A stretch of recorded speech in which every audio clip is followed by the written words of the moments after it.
Let's begin with prayer. Lord, we are grateful for the opportunity to be together again.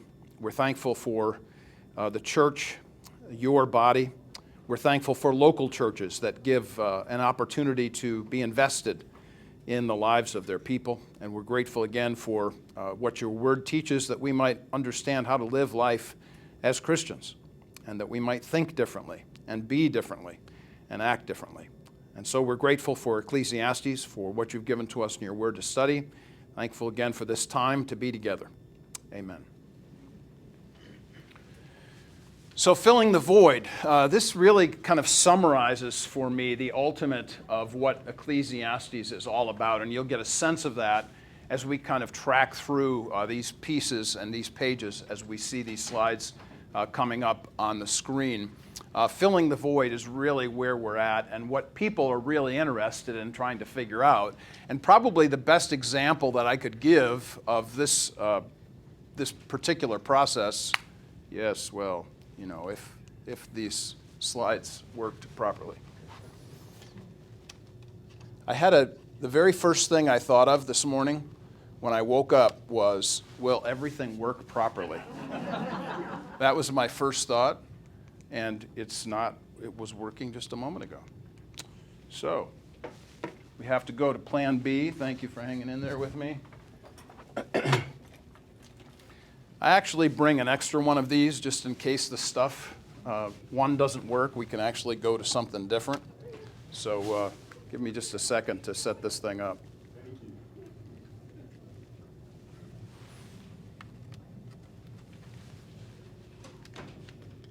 It was working just a moment ago.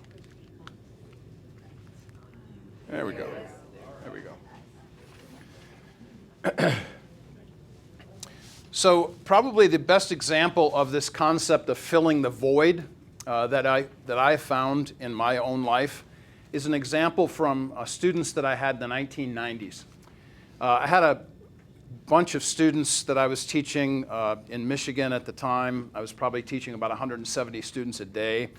And I gave them an assignment, the seniors an assignment. They had a block period schedule where they could go out for extra time. And one of the things I asked them to do was to go to the local college campus. And the local college campus, I wanted them to ask questions of the students that they found on campus. Well, they were to come back with an oral report of this and give a piece of video that would prove that the interaction that they had. And one of the groups, I'll never forget, they did all of what they were supposed to do, but they also had this big portrait of an Escher painting. I don't know if you're familiar with Escher's paintings, but Escher was one of those artists who basically took staircases and made them go nowhere. They had sometimes a beginning but no end, sometimes an end but no beginning. They didn't seem to have any rhyme or reason to where they went or why. There was no meaning or purpose. And I'll never forget this young woman who was in charge of this particular piece of this testimony that they were giving. And she said, you know, as I was thinking about this, as we were actually doing it, she said, all I can think of were these Escher paintings. Every single answer we were getting to the questions we were asking college students were going absolutely nowhere. Nowhere. They had no sustenance, no framework, no foundation upon which to build the answers that they were giving in life. And so that's the essence of what it means to fill the void for many people in our culture today. They can't fill the void because there's nothing to fill it with. They have no basis. And this is the ultimate issue behind the book of Ecclesiastes. So you'll notice at the top of the page, and again, since it's been 2 years ago, you all get pages like this. I've got extras if you need them. You get pages like this every week, and all of the notes that you need are on these pages. So everything that you see on the screen, you don't have to write anything down. You don't have to worry about any of those kinds of things, just so that you're aware. At the top of this particular page on the front, you'll see the two boxes at the top. One of them says, Ecclesiastes filling the void. Solomon offered a solution for his day and ours, something out of this world but down to earth. And then you'll notice off on the other box, I'm going to identify each of the episodes that we do. And I will always remark on these 3 lines: searching to fill the void, to find meaning in life, adding one thing to another to find the scheme of things. That's actually a quote from Ecclesiastes 7:28. Square pegs will not fit in the round hole. So ultimately, while people are looking for the answers that they want in life, there is only one way that this is going to happen. That is that we have a God-centered view of life and things. But people try to fill it with everything else. And that, of course, is the square peg that doesn't fit into the round hole. So the concept of having a hole in our soul is ultimately what it means to think Christianly, Hebraic Christianly, about how we think about what God has said in his book of Ecclesiastes. So ultimately, this is what we are after. We see the problem, we see the lack of meaning in life, and we're trying to fill it with anything and everything. And that's what Ecclesiastes is going to teach us all the way through. So, one of the things you'll also notice at the top of this page, and you'll see it every week, so I probably won't make these same kind of comments every week, but at the top of the page, you'll notice repeated themes. And there are 5 of them. I choose different themes depending on the book that I'm focused on. But what I wanted to really highlight today was the first one. For all people, places, times, cultures, everyone, everywhere. Ultimately, the issue that we are faced with is that this concept of Ecclesiastes, this teaching out of Ecclesiastes, applies to everybody, no matter where you live or who you are. It is transcultural, it's transnational, it's translinguistic. Doesn't matter what language you speak, everybody is addressing the questions that Ecclesiastes is going to answer. That is the ultimate issue before us, and the thing that really we want to set forward at the beginning so that we have a running understanding of what we are looking at in the book of Ecclesiastes. So, I've been harping on this concept of meaning. Let me just take it another step. One of the things that we find constantly in people's discussion is looking for purpose in life. And you can find purpose in life in the kinds of statements that are made in music. I don't know what kind of music you listen to, but whatever that kind of musical scores you listen to, it deals with the meaning and purpose of life. Movies, I could give you so many different examples of movies about meaning and purpose. We'll actually talk about another one today. Media, this is a constant concern, no matter who you are, where you are, if you're on social media or if you're just listening to media generally speaking, everybody is after the same questions. Education, one of the things, I'll just pause here to give a general comment about education because this is my framework, this is where I function at IUPUI. One of the things that's true about the educational element in the university today is when you're studying the humanities, and by humanities, we should be talking about humans, but what ends up happening in the humanities in the public university is we focus on scientific data. And we're only interested in finding out how many people think about this or that. And nobody's addressing the big questions of life, like who am I? Why am I here? What's my purpose and meaning in life? So when I talk with students about this, and I'll say, well, you're taking sociology, you're taking anthropology, you must be talking about these questions. They all look at me dumbfounded and say, my prof never talks about those things. But that's the human in humanities. That's what we should be talking about, our humanness. And so education is sorely lacking in this in some way or another. And by the way, education will always fill that void too, with meaning and purpose in certain ways that we are not interested in given.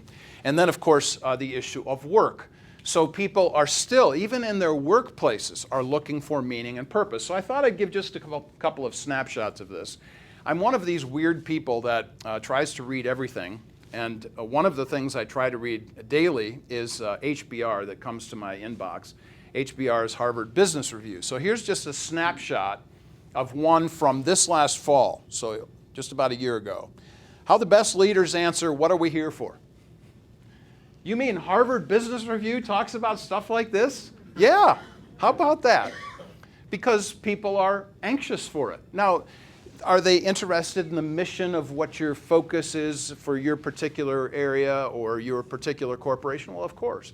But ultimately, this is what you have to address, and this particular article actually answers this. Or here's another one. This is just from this last week. We need to rediscover joy at work. Wow. Now, I just have to pause here and say, I didn't know that joy was a mission component of your corporation. Okay, that's just fascinating to me. I want to see that in your mission statement someplace. We want to have our employees enjoy their work. Now, I would love it if, corporations would actually do that, but I don't know that that's necessarily the case. But here we have a whole article dedicated to literally finding joy, finding meaning and purpose in life in your work. So this is everywhere. Everybody everywhere is looking for meaning. They are looking to fill that hole in their soul, no matter where they are. Now, I mentioned movies. This is one that comes from Disney Pixar. Just came out last year. It's called Soul. There are so many theological problems with this that it would take me a whole nother session to literally unpack all the bad theology that comes out of this. But I'll just focus on the good thing for right now. I know that some of you are wondering, has Mark gone to the dark side now that he's actually saying something nice about Disney? No, not necessarily, but there are some aspects of this film that are really important, one of which is that the main character in this film is somebody who comes to the realization at the end that all of the small things in life, all of the little things in life are positive and good, and he should take real solace in that, and that he should really find some meaning and appreciation and joy in those aspects of his life. So, meaning comes through film. Even in films for kids, we shouldn't bypass things like this. So, let's get to the book itself, and you'll notice again, I'll just pull this up one more time, just to highlight the front of this. Underneath the two boxes at the top, you'll see 6 items, and we're going to page through those 6 ideas here. The very first thing that we need to address is who writes this book. Now, I have to tell you, because I have so many books and I've read so much stuff on Ecclesiastes, and I've been studying this book forever, and if I haven't said this already, it is my favorite book in the Bible because I think it addresses the basic issues of life. All of the reading of all of the books that I've read from scholars, and they want to take you in different directions and tell you, well, it could have been this person, we're not sure about that. And my general thought, generally to everybody, is what does it say right at the beginning in the first verse of Ecclesiastes? It says, the Son of David, King of Jerusalem. So here you have a person who is obviously emphasized, somebody that within the scope and understanding of Hebraic writing, here it is. This has got to be Solomon. And I'm giving you a lot of different reasons for that just to begin with. His reign was during a time of peace. Who else could have done all of the stuff in Ecclesiastes except for somebody who wasn't going to war all the time, which was a normal, everyday, every year occurrence for any kind of king anywhere. As a king, Solomon was not inhibited by cost or restriction. Notice in chapter 2 and verse 10, it says, whatever my eye had desired. So here was a man of great wealth. We'll kind of talk about some of the issues that we find in 1 Kings chapters 3 and 4. But one of the things that we find out was that God blessed Solomon with great wealth. His building projects, for instance, are strongly reminiscent of Solomon's construction throughout the first 10 chapters of the Hebrew book of Kings. So if we want to go back to find the history of Solomon, the history of Ecclesiastes, we really need to go back to those first 10 chapters in the book of Kings. This is the basis for all of that. And I highlight this idea because it's really important to start with who Solomon is, who wrote this book. Because he calls himself a name. Now there's a lot of backdrop to this. I won't go into all of the detail of what some people actually think about this, but I'm kind of summarizing. This word is the word in Hebrew for this particular book. The word is Koheleth. Now Koheleth in Hebrew means a curator or somebody who assembles something. So when you think about this, here is Solomon who calls himself the preacher or the curator, same kind of word there. The preacher throughout the First Testament, however, this word is used as curator, somebody who brings together lots of ideas, lots of things. Think of a curator in a museum, for instance, who's buying up museum pieces of one kind or another. In this way, he is gathering both the people, that is, there are people who are coming to him, we'll talk about that in just a moment, and their questions and answers. So he's addressing all the questions and giving answers to the questions, but he's assembling them, and that's why I think he calls himself the preacher, or I think probably a better way to say it is the curator, somebody who's not only assembling the people, but also assembling the ideas that he wants to communicate. So, the very first thing that we find out here, and this is the second in this series of 6 on the front page, is what is meaningless. Now, I have a good example of what is meaningless right here in this picture. Somebody who, in the wintertime, expels breath from their lungs. What they do right there in the vapor that you see, that's the expression of what it means to say vanity, vanity, all is vanity, or meaningless, meaningless, everything is meaningless. This is it. It is a vapor that you can see for a moment that vanishes. And if you recall, James chapter 4 actually calls us a vapor as well. It says we only last for a little time, and then we're gone. So this kind of concept is what's behind this word meaningless, which also means void, zero, zip, winter air condensing. It's here and gone. What does he call meaningless? Well, pretty much he calls everything in life meaningless. Everything. He makes a whole long list of things, and I've listed them there for you on your pages. This is a really important list because he basically takes out everything that you enjoy in life. And he says, everything that you enjoy in life is meaningless. Absolutely everything. Doesn't that make you feel good right now? That you have come to a class where you are discovering that your great desires and joys in life are meaningless. No, that's not really where we're going, but you get the point of this. It's an important word, and that's what the emphasis is. What I want to point us to are these words. Now, this is like the refrain of a hymn or the refrain of a gospel tune. So when we're singing in church, for instance, and we repeat the refrain over and over again, that's essentially what you're seeing in the book of Ecclesiastes. These statements, these verses, over and over and over again, say life is a gift of God. Life is a gift of God. So when I was signing yearbooks, when I was a high school teacher, I would sign yearbooks with whatever message I might write, Ecclesiastes 5:18-20, because I wanted my students to remember that all of life is a gift of God. It comes from Him. It is not meaningless if indeed He's the one through whom you are thinking about whatever it is you enjoy or you desire, the giftedness that God has given you to do. So let's give just a snapshot of this diagram for Ecclesiastes, which is really important for us. So you'll notice that there are two different circles. Just to remind you, Mark is not an artist. No artists here would lose their jobs in comparison with me. All I can draw are lines and circles.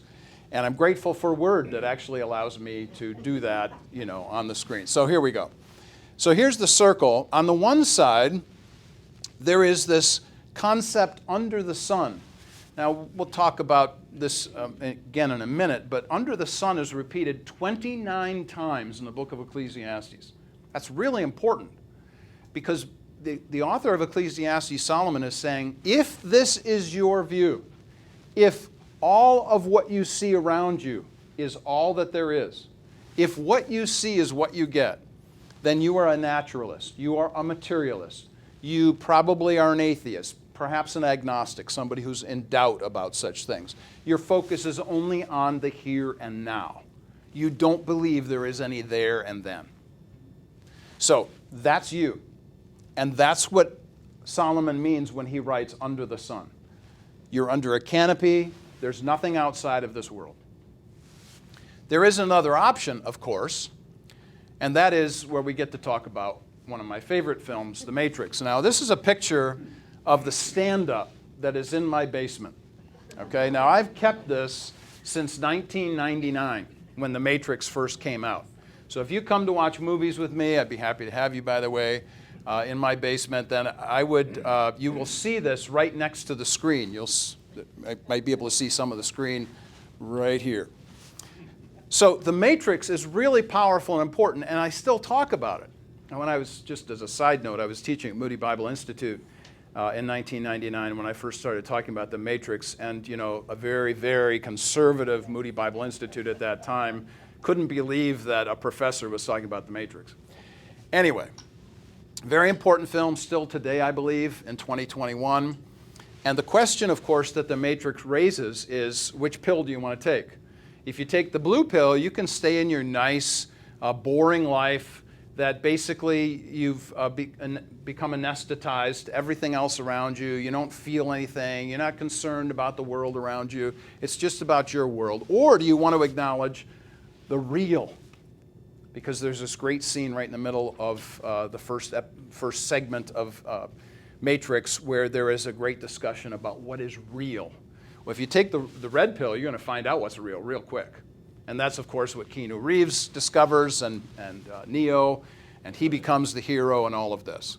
So this is the difference between a canopied view of Ecclesiastes. You're in the blue area. You don't think there's anything outside of this life. Or you can go to take the red pill and understand that life is a gift of God, that there is actually an outside, transcendent author of creation who has made all things, who is practically and personally invested all the time in his creation. This comes from the one who gives a purpose, a God-centered life view, an out-of-this-world but down-to-earth concept. So we see a snapshot of Solomon's view in the book right at the very beginning, and I'm going to read these verses for us. This is verses 3 through 11 in Ecclesiastes chapter 1. I'm reading from the English Standard Version. So these verses tell the tale of his understanding of life from an under-the-sun view. What does man gain by all the toil at which he toils under the sun? Verse 4. A generation goes, a generation comes, but the earth remains forever. The sun rises, the sun goes down, and hastens to the place where it rises. The wind blows to the south, goes around to the north, around and around goes the wind, and on its circuits the wind returns. All streams run to the sea, but the sea is not full. To the place where the streams flow, there they flow again. All things are full of weariness. A man cannot utter it. The eye is not satisfied with seeing, nor the ear filled with hearing. What has been is what will be, and what has been done is what will be done, and there is nothing new under the sun. Is there a thing of which it is said, see, this is new? It has been already in the ages before us. There is no remembrance of former things, nor will there be any remembrance of later things, yet to be among those who come after. So, here is Solomon saying to us, look, this is the way some of you view life, and it seems like this is the way things are. And I want you to realize that this is the real problem that we see, that life seems repetitious. We're just going through the motions. There is no real purpose or meaning to life. Now, on the back of this page, so if you flip over, you'll see this little triangle on the bottom side. I'm not going to go through all of these ideas here. I tried to fill it out as best I could and for as much as I wanted to emphasize. But what I want you to notice in particular is this concept that there is this repetition, an unending nature of life. So if you are a naturalist, if you believe only in the material world, then you have to ask yourself the question, what good is all the money I'm making? What good is my work? What good are my possessions? What good is my family? What good is my youth? All of these things are vanity, and we could go back to that concept of what is vain again. So, one of the key statements, however, in the verses that I just read comes out of verse 3. Gain, where he says, gaining the whole world, gain is a financial term in Hebrew. It means profit. So the question then becomes, what are the dividends and what have you got to show for your gain? Because you're going to die, and as was so well expressed in one rock lyrics, there ain't no hearses with luggage racks. So you can't take it with you. So this is the ultimate issue for us. and certainly for anybody who's reading this particular book.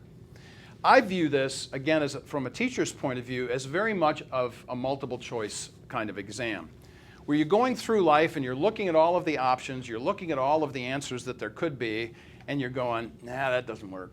Nah, that didn't work. I didn't hear that in class. No, that's not right. So ultimately, you're left with only one option, and you think to yourself, well, this has got to be the one. This is the way Solomon is setting up his book, to have you come to this place where you're going, everything's vapid and void. What is the sense of this? You've just eliminated A, B, C, D, and now you're on to E, and maybe this is the one. Just for a change of pace, I wanted to go to some great literature.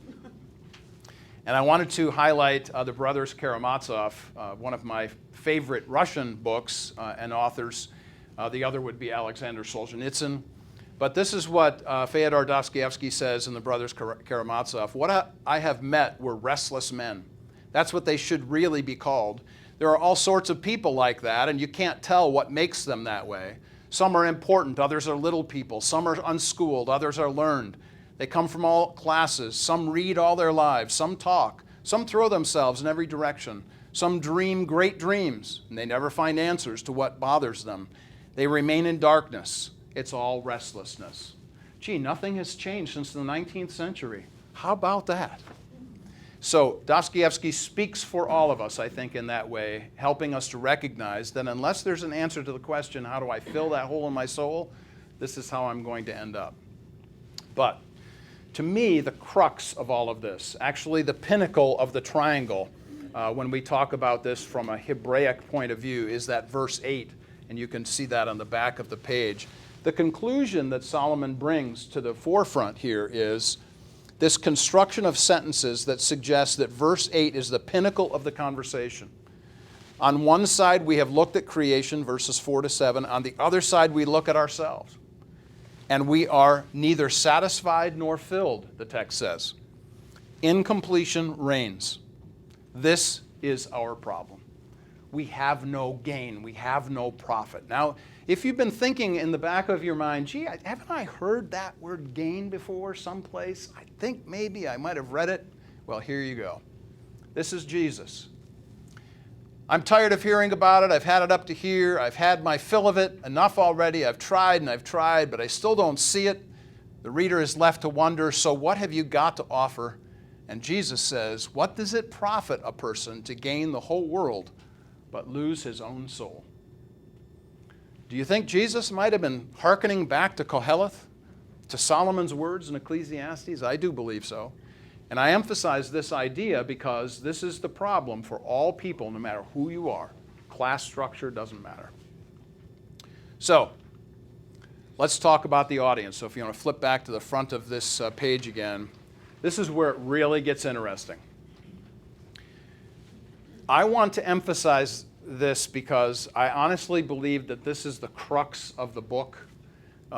There are not a lot of people that would kind of line up behind me in this. There are some major scholars, like Kaiser would be one of them.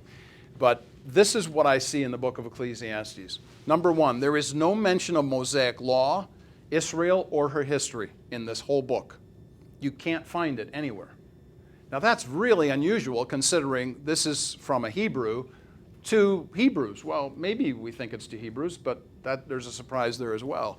I don't think, because we don't see any of Israel in this, that this was written to Hebrews. I don't think this was written to the nation of Israel.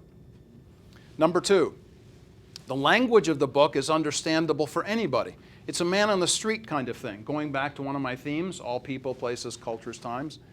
So anybody, anywhere could be hearing this and say, oh, that applies to me. But here's the kicker, number three.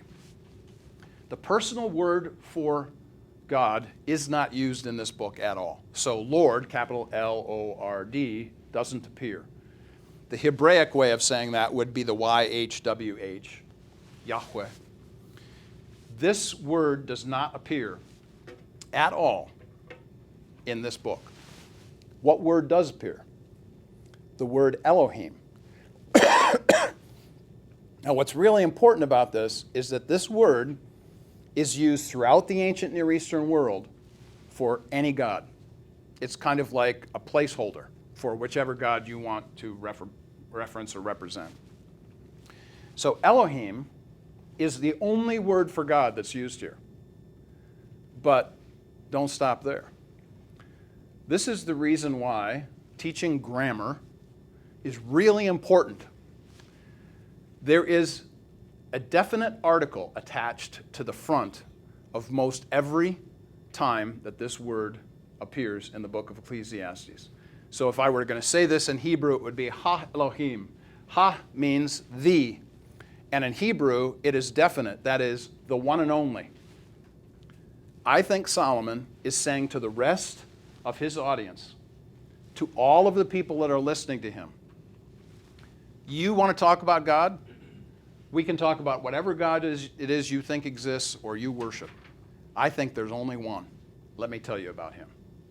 I think that's where Solomon is going with this. So, Solomon was just doing what he had been told. In Exodus 19, Israel was to be a priest before the other nations. That is, literally, they were to be the go-between between God and all the nations. That's what it says in Exodus chapter 19. In Deuteronomy chapter 4, the people are told, your law is better than all the other laws of the nations. And by the way, just as, again, another side note here, whenever nations were comparing themselves with each other, one of the comparisons was how good their laws were. And so in Deuteronomy chapter 4, you can read, other nations are going to look at Israelite law and say, wow, you guys really got the best law. You must have the best God. But here is the real king, the real emphasis in 1 Kings chapter 10. You remember the story of the Queen of Sheva. So the Queen of Sheva comes along with a whole bunch of other folks from all around the known world. Go back and read 1 Kings chapter 10. All of these kings, all of these wise people are coming to hear Solomon. Why? Because he's the wisest person. Everybody gives it up to Solomon. He's the man. So everybody's coming. And what does the Queen of Sheva say? She says, your people are more blessed than all the other peoples because your God is the God. I believe that this book was an evangelistic tract hanging on a track rack on the back of a church foyer someplace. Only in this case, it's the king's foyer. And I believe that Solomon would say to the people that came to see him, oh, and by the way, on your way out back to your nation, pick one of these up and read it on your way home. I believe that this book is about evangelism, and specifically apologetic evangelism, which means that you're defending your view of what it is you say you believe in. People were attracted to his wisdom. They came to hear him, and he got to tell them not only about the wisdom, but about where the wisdom came from. That's the crucial issue. So, one of the things that is true about what I do at IUPUI is I teach a course called Reading, Writing, and Inquiry. And the very first lesson I teach is about the bridge, getting your audience to your purpose. So here's actually a slide from one of my classes that I just reproduced here for this morning. What I'm emphasizing to my students is that you have something to tell people. In advertising, we call it the product. You have an audience that product is going to. You have to find a bridge, a connection to use to sell that product to your audience. And so the question then becomes, what's your bridge? I believe that the bridge for us is very crucial and very clear. In my case, this is actually a picture of one of my classes, all the backs of the heads, so nobody's faces are there. But I asked my students this last week, do you know who your professors are and what they believe? Because I tell them, look, did you know that every single person who teaches this course, I think there are 50 sections of this course at IUPUI, every single person who teaches this course teaches it differently. I teach it differently from everybody else. Do you know what I believe and why that might be important in terms of what I teach you is important? Because I get to choose the content of the course, and I get to choose the direction that you're going to go with this. That's a really important idea. So do we know what is the content behind whatever it is that we're invested with? And for us as Christians, here's the real issue. For us, when we think about our audience, just like Solomon did for his, Are we talking to ourselves or are we talking to others? That's an important question for everybody to answer. Are we practicing our vocations with excellence? One of the things I think that's the greatest evangelistic tool in the workplace is doing a good job at what you do. Because people will look at that and go, wow, that's really cool.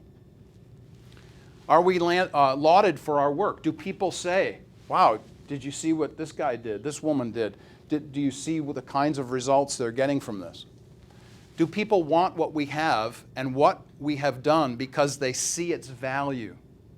Do people see value in who we are and what we do? And it doesn't matter what vocation you're in. You know, you could be changing diapers and washing dishes. That's your vocation. As a mom or as a dad, doesn't matter. Are we answering the questions that people are asking? So often I hear Christians talking about the things that people aren't talking about. I want to talk about what you're interested in, what you're talking about, and then address those questions that people have. Are we speaking on the level and in the language of the listener? Are we putting the cookies on the bottom shelf so everybody can reach them? And then ultimately, are we making friends with people so that we just like people and we want to be with them and we want to invest our lives in them and they're attracted then to the gospel? Titus 2:10 emphasizes that idea of attraction.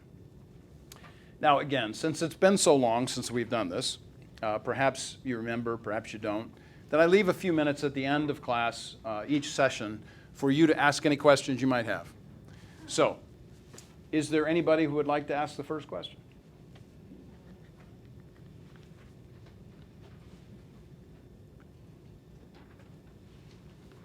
Remember, this is not the time to scratch your head, because I will notice.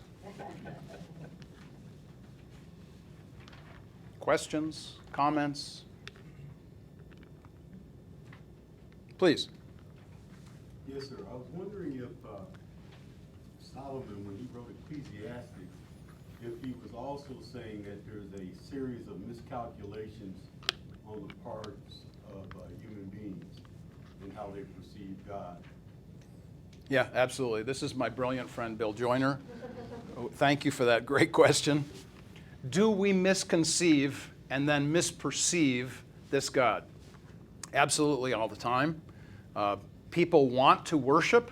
We are made to worship something. That is in the essence of what it means to be human. We all want to see some kind of authority. But we, as Bill well asks, we do misperceive and then misconceive what those things might be, what those things that we want to worship are. Absolutely. Do you know when he wrote this approximately? Was it toward the end of his reign? I mean, he made a lot of really bad choices. And I'm wondering if he's kind of reflecting back on a lot of these sorts of things toward the end of his life. Yes. So I'll just reference generally the scholarship. Most people think that Song of Solomon was written when he was younger, that Proverbs was midlife when he was training the next leaders, and that Ecclesiastes Koheleth was at the end. And you're right. I didn't talk about 1 Kings 11. I stopped at 1 Kings 10. And there's a reason for that. Go read the first 3 verses of chapter 11. You'll find that out. That was actually my question. Okay. Did you think that Ecclesiastes was written after Solomon kind of turned away from God and then turned back to him? Yes. Yeah. So the question of Solomon turning away, that's a whole discussion by itself. And I do believe that here is a man who sought after everything, including all of the wives and the influences that they brought with them to his kingdom and to his palace. And that he had searched it all out, he'd done it all, and there was really no reason for anybody else to do what Solomon did. So if you really want to learn from somebody else so you don't have to experience it, just read Ecclesiastes. Thank you. Any others? Please. I just want to say it's great to be back under, listening to you again back in Sunday school. But also, the women on Wednesday morning are studying 1 Kings and 2 Kings. We're doing 1 Kings. And so it's good to have had that background and then Good. you brought that out. Excellent. Anybody wants to come, they're welcome. There you go. There's a promo for the class. Would I see another hand? Please. Elohim and the